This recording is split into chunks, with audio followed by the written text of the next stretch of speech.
Hello and welcome to a new episode with your host, Vinney Chopra. I'm so excited to have you here as we dive deep into the world of real estate investing, syndications, abundance mindset, and building generational wealth. We are excited to be in the top 1.5% of the real estate podcasts. Got number 11 actually out of top 50 real estate syndication podcasts. Thanks to you. Each episode, we bring powerful insights, expert guests, and actionable strategies to help you take your investing game to the next level. Whether you are a seasoned investor or just getting started, if you love what you hear, please take a moment to subscribe, leave a 5-star review, and follow me on social media so that we can never miss an episode. Your support helps us continue sharing valuable content with more people like you. Now let's jump into today's episode. Thank you. Welcome back, Alchemists. This is Abundance Thursdays with myself, Gualter Amarelo, and the great Vinney Chopra from all the way in California. I noticed we're 3 weeks out to the summit, Vinney, so we're slowly walking towards the summit. Actually, it looks like you're already on your way. I am, brother. Getting in shape so that we can be just changing the lives of lots and lots of people and change our lives, because relationships are built when we are interacting, meeting with people, listening, conversing. So very excited about the trip. And I'm very accurate in my timing. It looks like there'll be 100 millionaires at the summit this year. We've got 60 already registered, and usually in this last 3 weeks, this is where the rest of our people come in. Industry standard is 30 days out. Half of your people have already registered. 30 days out, we had 51 people. So now I know the next 3 weeks, everybody else starts trickling in and getting their tickets booked. We know that at this year's summit, you're going to be bringing one of your books. Yeah. Which book will you be bringing to the summit this year? You tell me, brother. I've got 3 of them. My 4th one is almost complete also. It's going to be 247 pages long. That's hospitality. Investing in hospitality, or hospitality investing made easy. Just made easy. Apartment syndication made easy. Senior living made easy. Then positivity brings profitability. 4th one is that one. Hospitality made easy, because it's been really so much fun. But I'm doing in the hotels, acquisitions, and updating and selling, things like that. Yeah. So Vinny, over about an hour ago, I was on with one of my partners, and I was telling him that the future of what we're doing in Alchemist Nation is probably leading to hospitality. It's probably leading to senior assisted living. Right now, we're doing multifamily because that's what we're good at. And That's what we have. Will be amazing too. Amazing opportunities. In the class last night, we were discussing mastermind with the interest rate cuts. Hopefully they happen. That's the biggest boogaboo, is that we are not getting interest rates cut, so that we can really get out there in very big open and look at the distressed assets in multifamily. Even B+, A-, you could get amazing deals. Yeah. We're starting to see it. So we've been buying the C-class properties, and now we're starting to get access to B-class properties, and the prices are the same. We're paying the same prices for B-class. They're so close by. It's just mind-blowing. Of course, I've always said that cash flow. If the property cash flows, don't worry about the cap rate. That will come by itself. But the biggest thing is have the very conservative assumptions as to where the rents will go. Would the rents stay same, or a little bit higher, or go down? So those are the really good emerging markets, we call it, workforce, where the jobs are coming and everything, so that we can see the trend of the rents picking back up. That's this is a time, but I want to let you know, we were talking about hospitality, and I told him, I was like, look, my mentor does hospitality. So when we get there, we're ready to go. And one of the gentlemen, he used to manage 20 Marriotts back in New Jersey, New York. So he's man, I would love to get back into that business. I know it. It's what I enjoy. He's doing multifamily now, but because we are looking at 5 more hotels right now. 5 more. If we're going to close one, Marriott Courtyard, in October. I'm flying there actually before the summit. Just before the summit. Is this the one in Arizona? This is the Marriott? No, this is the one in Dallas. Dallas. So I'm changing my schedule today to go to Dallas first, close on the hotel, then come to here to the summit. Yeah, so it's going to be fabulous. 22nd October is the day of closing now. Wow. So you'll be closing, you'll just hop over, coming to the summit. You'll actually have just closed a new deal. So for everybody who's jumping in now, this is Abundance Thursdays. We do this 9 a.m. Pacific Standard Time, 12 p.m. Eastern. Yes. And we talk about one of the principles. Today we're going to go to Wealth Principle 49, which is seek to listen before, seek to understand before being understood, which actually comes from one of Vinney's favorite books, which is How to Win Friends and Influence People. Dale Carnegie. Oh my gosh, how many great books he has written. Of course, Norman Vincent Peale, Wayne Dyer, you name it. There's so many nuggets in these books. It's amazing. Yeah. And so we're going to talk about what is it we're understanding. And this goes into the market. Are we understanding the market? Are we understanding our family? Are we understanding our business partners? Are we understanding our staff, our clients? And or are we just trying to push our opinions out there and doing an asset class or having the conversation, living the lifestyle that without actually taking everybody's thoughts into action? So if you are leading a mission, if you are leading a company, if you're leading a family, you're leading an organization, and you're not quite getting everybody bought into your ideas, this principle today we're going to talk about will actually get people bought in, and they'll feel good about it because they're now being understood, they're being heard, and they're being listened to. So as we dive into this, I'm glad we got to talk a little bit about the market the way it is, because that is, you got to understand it, right? If interest rates come down, it makes a big difference. If interest rates stay where they are, we're still making money. We're still closing on deals. In fact, the deals you're underwriting, Vinney, these 5 hospitality projects, which hospitality for somebody who's new is hotels. Vinney's talking about hotels. He's talking about providing a hospitable place to stay the night or the week. So hospitality itself is a market that I think a lot of people dream of getting into one day, but it's a big space. It's not for the basic or new operator. You've been doing this for a long time, and the operators that you use have been doing this for a long time. For somebody who wants to get into hotels or hospitality, what are some of the things that they should be listening to? And then you're doing five, which means today's financing is fine with you. You're able to finance these deals with today's high interest rates, with today's high insurance, with today's high taxes. What is it about the way you're buying these that you understand something that other people don't understand? Why is it that seller is selling such a good deal to you? Then they must be missing something, right? You hit the nail on the head. These are distressed assets. Quite a few are at the lender, at the bank. So we are having inroad, and since we have been building our relationships with the bankers, they are giving us. That's how we're buying the Marriott Courtyard. It's going to be 35 offers came, but we had built relationship over many months, and we gave $500,000 non-refundable, partners and I. Then they gave the contract to us. The other hotels also are value add. Some are already pipped out. Pipped out means they have already renovated it, but because of the death in the family or because their children don't want anything to do with it, so we are able to talk to those owners. Actually, this owner we are talking to, they don't want to sell but through a broker, so they want to save commissions. So I think those are the things which really bring some really tremendous deals. If anybody's interested or like that or invest, or DM me or Gualter, and we could see if you can be general partner with us, because we're going to be raising very little money for these hotels, 2 million, 3 million. I will control the whole thing. It's mind-blowing.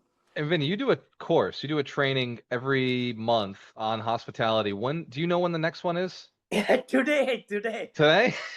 Today, 4 p.m. PST. Just go to Eventbrite, Vinney Chopra. Buy the ticket, it's free. I think 67 people in just 10 days. We just decided to do it. 67 people have registered. And please go ahead and get that. Of course. So you go to Eventbrite, type in Vinney Chopra. It's there. If they go to vinnychopra.com/events, then it brings you straight to the Eventbrite page, which has all of your events. Exactly. And the other Inner Circle Master Coaching, we had a great one yesterday.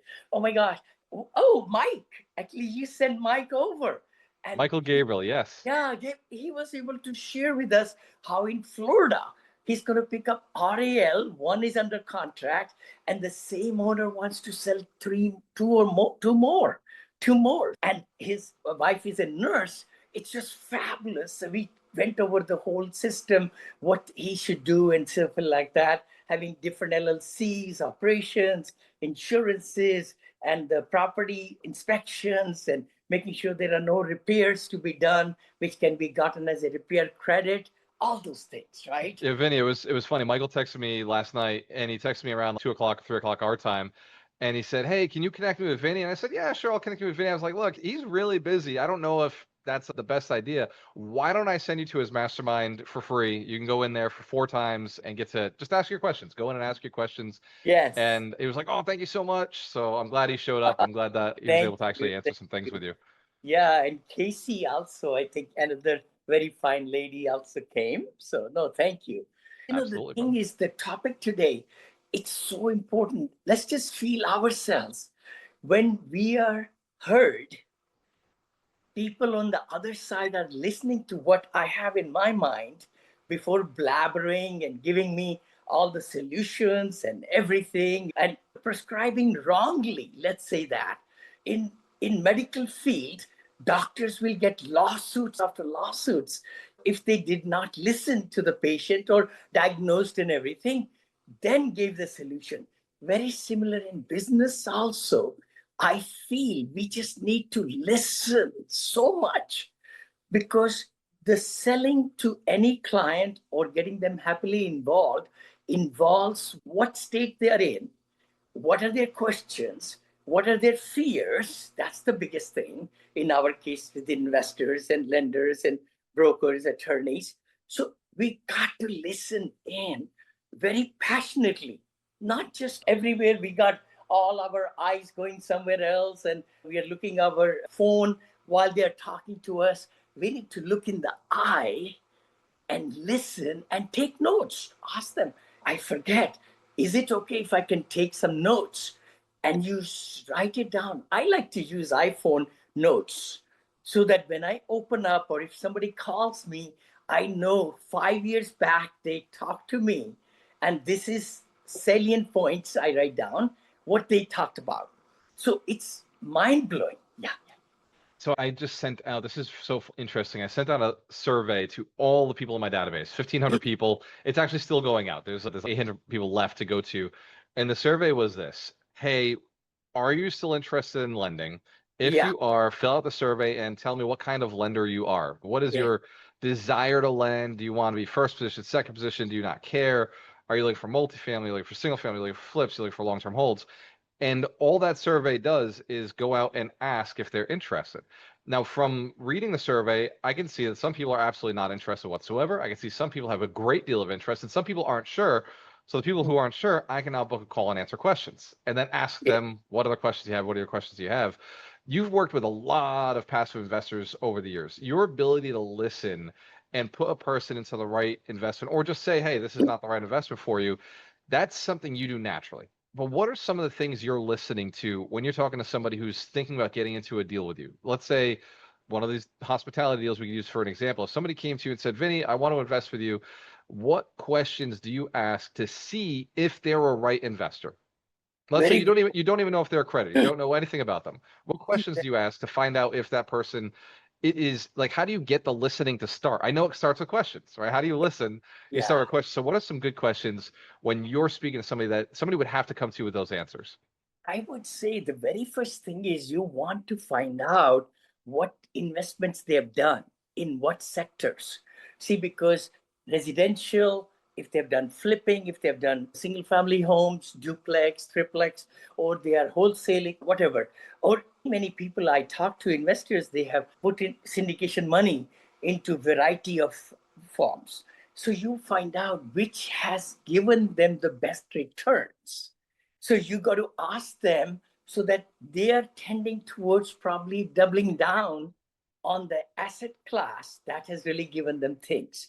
Secondly, hospitality. If I'm going to talk about hospitality, I want to find out if they ever invested or any family members or colleagues, they might have found out or they told them that hospitality is a great asset class. If they don't know about it, then we need to educate them and see, do you see how, hospitality is like apartments on steroids, I call it, because you are not able to locked for the whole month for rent, but the rents can increase and decrease depending on every day, every night. It's a brand new room every day. So that way we want to find out from where their risks levels are, what their investment levels are, how much they want to invest. In my case right now, I have to find out if they're verifiable accredited investor, because I'm doing 506C, where I can advertise and talk about it with everybody. But the investors have to be verifiable. They cannot just check mark, but they have to go to parallel markets or verify investor.com or their CPA or their financial planner to fill out the paperwork. That is huge. If you want to spend 20 minutes, but if the investor is not accredited, you can definitely then don't waste their time, but you got to ask that question. See, sometimes people just keep on going. At the end, they say, oh, you're not verifiable investor. So sorry. Oh my gosh. Could have said that right up front. Yeah, upfront. And you tell them, okay, we do sometimes sophisticated investments also, but at this time, what we have presently, it's for our accredited investors only. So glad we met together, and I appreciate, and I can send you some of our corporate brochure, which I love to send, so that they can understand the terms of syndication and how they are safeguarded through SEC ruling, all that, because in their mind, they want to hear about it's a legal way to pool money together, and they will be part of the title company where they'll be owning a piece of the real estate, no matter what, where we invest: hotel, multifamily, storage units, or senior living, whatever. So I think we have to ask them questions as they come into the meeting. Are they really focused to talk about what you want to talk about? Sometimes I find in the very first initial meeting, you're just getting to know them. Then you set up another time when they're more relaxed and you're able to record the Zoom meeting and everything. If their husband wife together can meet, that's even better, because many times the families make decisions collectively, and they'll talk to their CPA, they'll talk to their attorney, they'll talk to their pastor or temple priest, whatever. So anyway, so I think it's asking the right questions in the start, rapport building. You got to build trust. In raising money, it's all about transparency, enthusiasm, trust. They do need to find out who you are before they even think about investing. And then you have to show why you are buying in that area. If they have not invested in that particular area, you got to sell and make sure, by the way, have you heard about this area? It's really growing like crazy. So you got to show all the things in their mind, objections, cover them before they come up. And so the only way you know that is if you ask these questions. Do you Yes. know about that area? Have you invested in hospitality before? Do you understand real estate investing? Have you heard of syndication before? So you're asking qualifying questions so you can understand where they're coming from. Yes. There's a note that you sent me: pause before you speak. You say reflect back what you heard. Why is it important? I understand you have to change your conversation. You have to go back and now educate. But that pausing, how does that benefit you? How does that help with the relationship? See, the thing is, people are creatures of habit. So anybody who's sitting across from us, they want to make sure that you are attentive and you're grasping what they're saying. If you just blabber right away, they know that you didn't really thought through what I am trying to tell you. So you got to assimilate, pause, and maybe even reiterate. By the way, so what you're saying is this. Do I understand it correctly? that's the law of relationship building. You got to really make them feel special. First of all, listen and then take notes, and then you reiterate what it doesn't matter what we know. Literally, for every prospect, every client, everybody we are meeting with, we got to find out, seek to understand them, then they will seek to understand us. See, it's vice versa. So by giving them the right pointed answers to really keep in mind what they're asking. See, many times I used to go every which way. So the PowerPoints have really been very helpful in my case, and everybody too. Then you stay focused. You stay right there. They could be 10 slides, 15 slides, and you just go to the one that is on their mind first. Because if we don't hit that slide number 11 or 9, they are not going to even listen to anything else. So you got to really make sure we are talking what's on their mind first, then second, then third. So it could be you have to go back and forth on your slides and things. Hi friends, this is Vinney Chopra from here in Danville, California. And you might be saying, hey Vinney, what are these over here? You know, I wrote this book a few years back, Apartment Syndication Made Easy. It became top seller. I came from India with $7 in my pocket. It says 500 million. It's going to be 1 billion very soon, very soon. I'm right at about 850, 900 million. And then I'm ready for the next billion. Actually, you will see that happening, 2 billion in this book also. The other book I wrote, which has been a very big positivity, has been my life. Always, I've been married 43 years with 2 children, and the beauty is to be positive, the mindset that can take you to all the places in the world. And that's the book that also became big seller. My third book, Senior Assisted Living, is coming. So do yourself a favor, go ahead and click the link below to get free copies, audio copies of these books, even printed copies of these books. Printed means digital if you can't afford it, but I would highly recommend for you to get these, or go to Amazon.com. Just go to Amazon. I got it in soft cover, in hardcover, in Kindle, in audio, also the Spanish version of this book also. So let's crush it, guys. I know you can be successful. I know you can do the kind of things that you want to do in life and have the streams of income and know how to really, educate yourself so that you could become a strong force in this world in real estate. I know you can. So take that step. Don't just be on the sideline. Take charge of your life. Take charge of your education. That's interesting. Now I know why you keep your slides so small. It's because you may have to go back in the right order.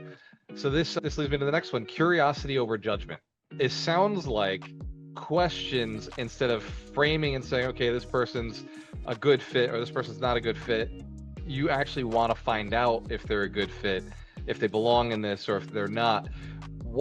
How can somebody inspire curiosity in themselves? I know that many people are guilty of, I'm just going to put this person into a box and I'm going to put them over there, and then they work the way I want to work or they don't.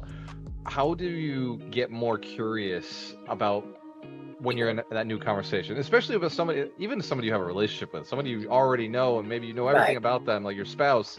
How do you get back to curious? I would say, again, it's the idea, what you're trying to communicate.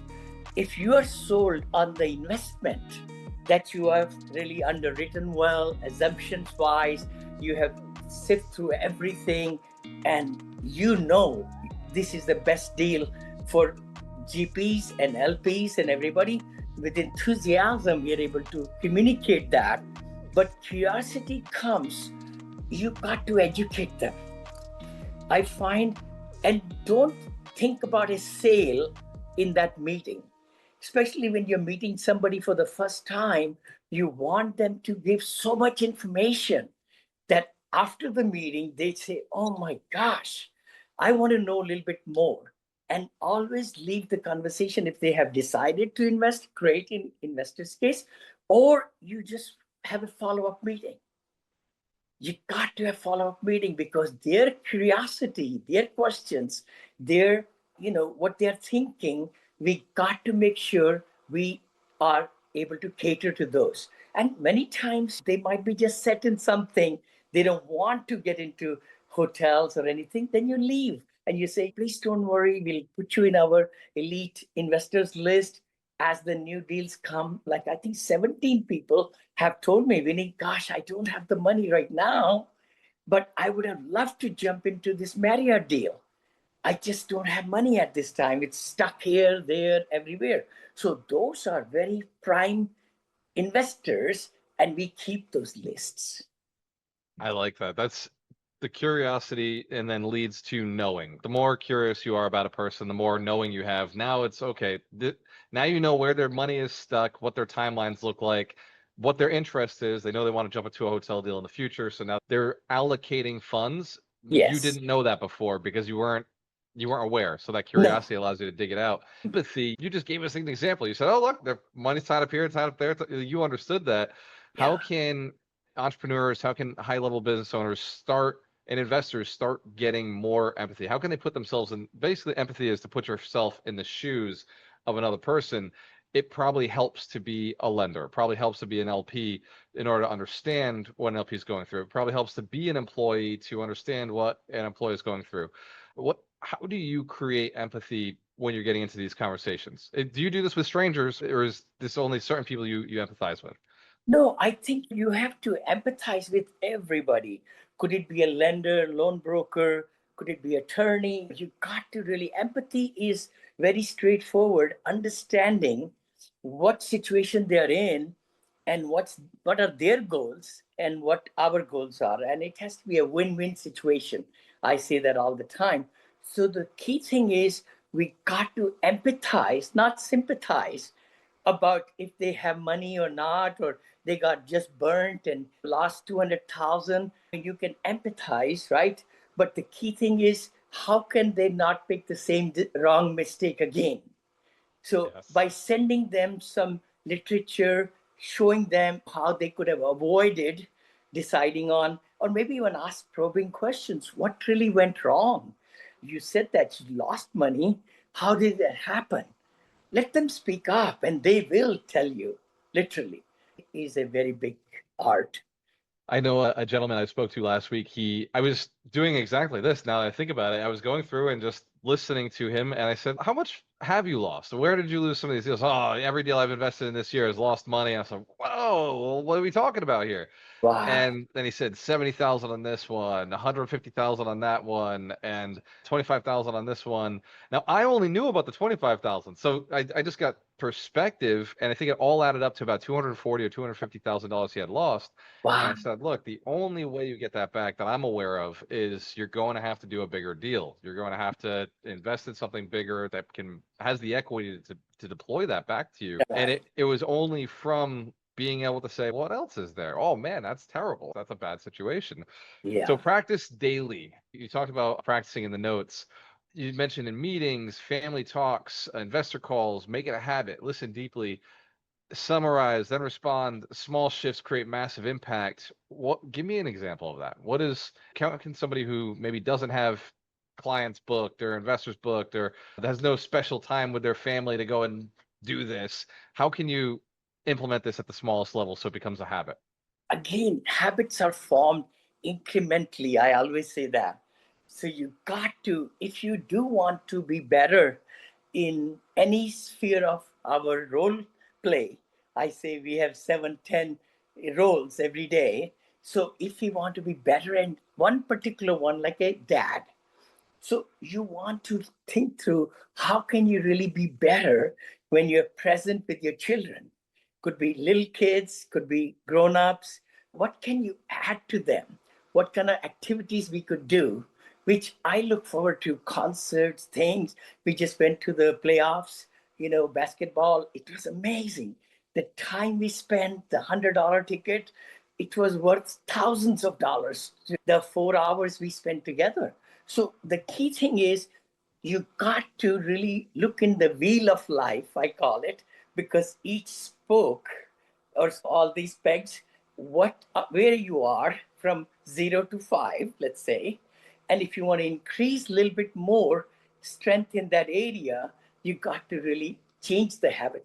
We cannot be a different person every single moment. We got to have the similar setup, to really find time. That's the key thing. That's the commodity, money and time, right? Money comes in, goes out. Time is something which just goes out. It doesn't come in, it just goes out. And you got to make sure that the time we are spending every day in the meetings, and we got to have time for ourselves and exercise and eating right and having fun. All those things are so important. But we got to make sure we inspect and then really inspect ourselves, what our habits are, and incrementally, we will become a better person every day. That's how I say, if you want to become one day somebody, you got to be in the process of becoming that person today. So that's what it is. Daily habits, daily formations, daily finding times and systems, all those. Wow, that's deep. And as you were listening, as I was listening to you, I was thinking last night, my son came to me at 2 o'clock in the morning, wide awake, just woke up. He was hungry. So I went and we made some food. So I'm listening to him. He's saying, "Food, Dad, I'm hungry." And then he did not want to go to sleep. So he's bringing me his books. And now we're reading books and we're going through it. It was a long night. And I remember thinking, I'm very tired. Yeah, I'm very tired. But you want to read these books with Dad? I've been gone for a day. I could do this. Smile while listening. You pointed out a genuine smile communicates warmth and makes others feel safe to share openly. I think for some people that is not natural. I know for you, you're Vinney Smile Chopra. I know for me, people always call me Smiley because I'm always smiling. Yes. But Yes.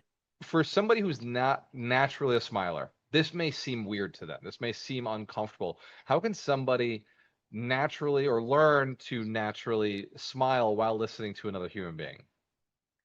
How You did know, you start, Vinny? Maybe you weren't born smiling. At some point, you must have thought this was a yeah, great habit. totally. Definitely, it didn't start when I was born. But the thing is, you start looking at the world around you. And if you find happiness within you and around you, you feel good and you start smiling a little bit. And then 50 years back almost, it got started when my trophies I was getting or plaques, they took my middle name out and put smile in there. They said, "Vinny, you're always smiling." Now, hold on. By them saying that, it reinforced me more to even do more of it. So I would encourage everybody to really smile a little bit more and give some good gratitude comments to people around you. I remember I used to carry $20 bills. I don't do it now, but maybe once a week, give out 5 people, 20, 20, 20, 20. Could it be waitress? Could it be somebody neat, somebody like that? Or just paying for the toll? I remember for 3 cars behind me, whatever. The things were, it was for my satisfaction. When you contribute to other people, like we do the volunteering now for homeless, making meals on Sunday morning, my wife and I go and our friends go and we build 500 meals Sunday morning. And then the key thing is, it's not for them, it's for our satisfaction. So the less stress we have, happiness we have within, we smile more. So funny, Vinny. I was at Taco Bell the other day, and a Yeah. gentleman, I got up there and he said it's already paid for. I was like, "Who paid for it?" And he's like, "Person in front of me." I was like, "Do I know them?" They're like, "No, they do this every so often." I was like, Oh, "Cool, then pay for the person behind me." And so it was nice. just you paid it forward, I pay it forward, and I remember thinking, "Wow, that felt good. I got to do that more often." That was really cool. That person inspired me to do it. So thank you Yeah. for the Yeah. reminder. So, Vinny, this is a powerful principle. This is something that every entrepreneur, whether they know they're doing it or not, what every family member, whether they know they're doing it or not, they have an opportunity to seek to understand before being understood, to capitalize on this principle. It works the highest degree when you're doing loans with the banks, all the way down to, like you said, your children, your spouse. Yes. This is something that is at every core, and if you practice it at home, you're going to have a better relationship with the house. You practice out in business, you're going to have a better relationship with business. You practice with your partners, with your employees, with your investors. You're going to have better relationships at every one of those levels. We are coming up to the summit. We're almost there, right? It's October 23rd to the 26th. If there was something that you could give somebody as advice for coming to the event when they meet you on Thursday night, what is something you'd like people to bring? A story or an idea or a goal, something that you'd like to bring when you meet them for the first time? What's something you'd like to understand about them when you meet them in person? I would say definitely, because we're meeting as a business professionals with lots of experience around us. They'll be shaking and handshaking and listening and symbolizing. So the big thing is, what's your vision? What are your goals? What have you accomplished so far this year, 2025? Things might be turning around more in 2026. So where would you like your business to go? And what are maybe 2-3 things you want to get out of the meeting with 3 days with different. If we don't know what we are seeking, we won't get what we want. So we need to be more focused and say, this is the bottleneck in my business. This is the bottleneck in my thinking. This is the bottleneck in what I'm facing, and how can I solve it? So all these gatherings, meetings, summits are for people to capture those anchors, 2-3 anchors, so that you could take your business to the next level. Because if you seek it, you will find it. This has to be the best advice. It's in the Bible. If you seek, you shall find. Yes. So, ladies and gentlemen, this is Abundance Thursdays. We do this every Thursday at 9 a.m. Pacific Standard, 12 p.m. Eastern Standard Time. This is a gift to you, something me and Vinney have been doing now. It's our 3rd year. We're wrapping it up. We're going to be at the summit again 3 years in a row. And the link for that is summit.alchemistnation.com. If you want to learn more about Vinney and the program he's going to be teaching tonight, that is Eventbrite. Type in Vinney Chopra or go to vinneychopra.com/events. Yes. Cheers to your success. When you have a choice, always work with the best. We'll see you on the next one. See you next. Cheers. Bye-bye. I'll send you the recording, Vinney. Okay, Later, brother. Thank you. Sure. Dear friends, this is Vinney Smile Chopra. I am so glad you're listening to the episode. Thanks so much. Really appreciate that. Please share it with others who can really benefit also. Can I ask you a favor? Just a small favor. Less than a minute, if you could give 5-star reviews on iTunes or Stitcher, that'll go a long way. We are one of the top podcasts in real estate now in the nation, but it will really help a lot if you gave 5-star reviews, and we'll bring a lot more great content for you. Thank you so much. Appreciate that, and see you in the next episode. God bless you. Bye-bye. Wow, what an incredible conversation today. I hope you got tons of value from this episode. If you did, don't forget to subscribe, leave a 5-star review, and follow me on social media to stay updated on all the things real estate, investing, abundance mindset, and wealth creation. If you're an accredited investor looking for exclusive investment opportunities, be sure to join our elite Monil Investors Club at vinneychopra.com/invest, where we share details of our future projects. Quick disclaimer, we are not selling any securities, and this podcast is strictly for educational and information purposes only. The opinions shared by our guests are their own and should not be considered financial or investment advice. Always do your own due diligence and consult with a financial professional before making any investment decisions. Thank you again for tuning in. Until next time, keep smiling, keep investing, and keep making a massive impact. God bless you. Hey there! The upcoming episode is scheduled for Thursday. We appreciate your viewership of the Abundance Mindset Show. Tune in every Thursday at 9 a.m. Pacific Standard Time or 12 p.m. Eastern on various social media platforms hosted by Vinney Chopra and Gualter Amarelo. Don't forget to subscribe, share your comments, and leave a 5-star review. Thank you for your support.